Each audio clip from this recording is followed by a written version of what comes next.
Fala,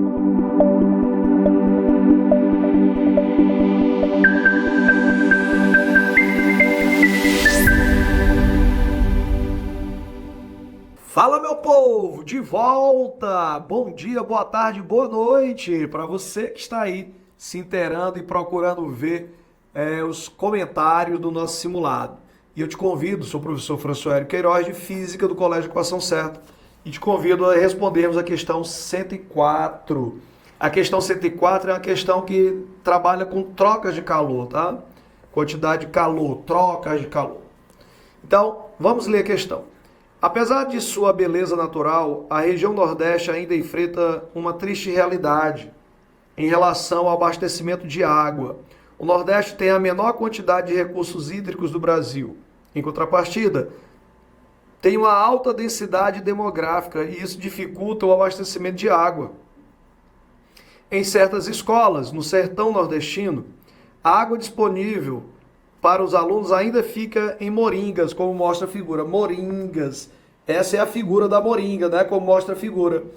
Essa moringa, como diz o texto, esses recipientes deixam a água mais fria em comparação com a jarra de vidro ou de plástico, devido ao seu material feito de barro, né?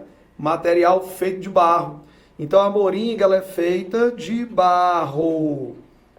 E esse barro, se você der uma observadinha, dá para ver microfissuras, ou seja, dá para ver poros.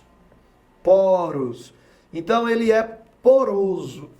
Quando se bota água dentro desse recipiente, logo parte daquela água que está em contato com a moringa na parte interna, ela vai migrando para dentro desses poros. Como nós temos também a pele, né? Você olha diretamente e não vê os buraquinhos, mas existem poros, microfissurazinhas, em que há uma transferência de material da parte interna com a parte externa. Como que nós temos aqui a água, e você não pode esquecer que a água tem um alto calor específico, né? Calor específico, que é de 1 caloria grama grau Celsius. O que é que diz isso? Que a cada 1 grama de água que eu queira dar energia para ela mudar a temperatura de 1 grau Celsius, é necessária uma quantidade de energia equivalente a 1 caloria, né? Lembra que 1 caloria vale 4,2 joules, aproximadamente. Então é a quantidade de energia que eu tenho que transferir para a água para que a temperatura dela varie de 1 grau Celsius. É por conta dessa característica que a água é utilizada como um ótimo regulador térmico.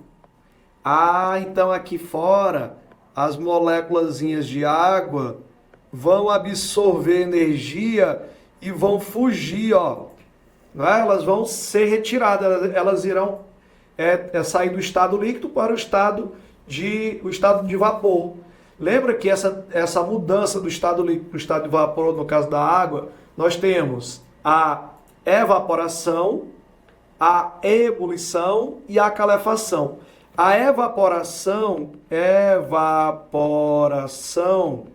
ela pode ocorrer a qualquer temperatura, porque a evaporação só acontece na superfície.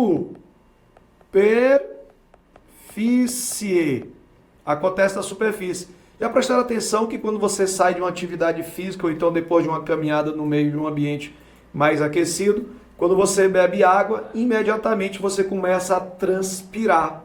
Por quê? Porque a água, ela vai tirar calor, não é, de dentro do teu corpo, para poder sofrer o processo de evaporação. E com isso você tem uma sensação de melhoramento térmico. Há uma redução da temperatura.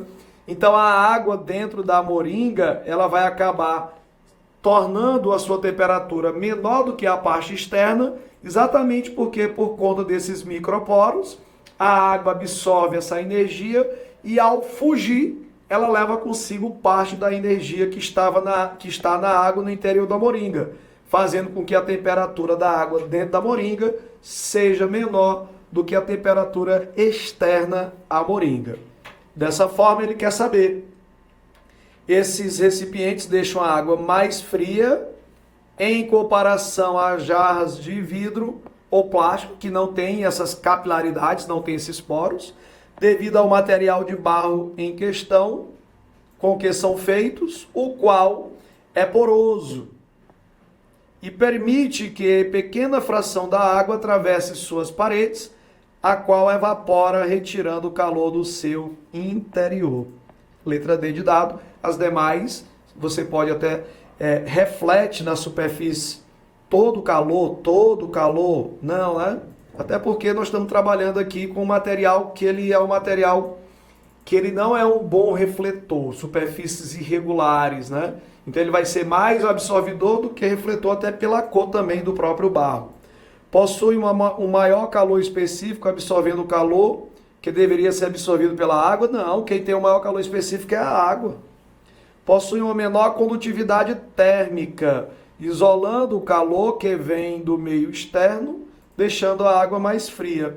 Ele possui uma menor condutividade térmica, pode até ter uma menor condutividade térmica, mas veja, o vidro conduz menos, o plástico conduz ainda menos do que o próprio barro.